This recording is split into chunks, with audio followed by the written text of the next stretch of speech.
Nagpapalit po ang taon, nakaugalian na ng marami. Yung gumawa ba ng New Year's resolution, hindi ba?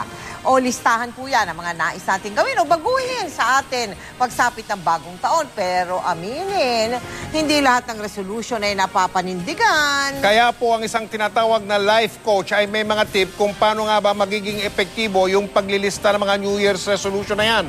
Narito ang pagtutok ni Katat Tibayan.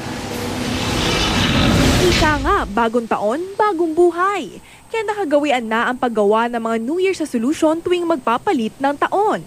Si Henry na nasa 40s na ang edad, kalusugan daw ang pagtutuunan ng pansin. Exercise, jogging. Si Mirna naman, gusto raw pagbutihin ang kanyang trabaho.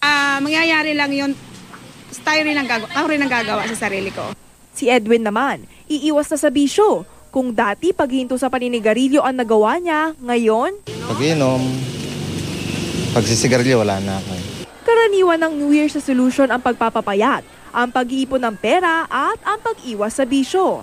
Ayon sa isang life coach, ang mga New Year's resolution ay magandang gabay para ma-improve ang sarili. Yung keyword doon is resolve. Ibig sabihin nun, kailangan may commitment, may decision, may determination. It's very important not to have an end goal in mind. Otherwise, we won't really know whether we're making progress. Pero madalas hindi napapanindigan ito at ningas kugun lang. Kasi kung hindi natin pag-isipan, then it just becomes a wish or a fantasy. Kailangan daw na pag-isipang mabuti at may detalyadong paraan para matupad ang mga New Year's resolutions. Tip ni Doc, sa pagsusulat ng New Year resolution, unang-una dapat specific. We just don't want to say, I'll lose weight. We want to say, I'll lose this number of pounds in a week. Kailangan din daw minomonitor ang progress mo sa paggawa ng sinulat mong resolution. Makakatulong din kung may nakakaalam sa plano mong baguhin sa sarili mo. Dapat din realistic ang gusto mong mangyari at syempre, timely. Is this the right time for the goal?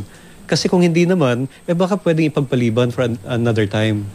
Bagamat simbolo ng bagong simula ang bagong taon, kahit anumang panahon pwede namang magbago para sa ikabubuti ng iyong sarili. Katatibay nakatutok, 24 oras.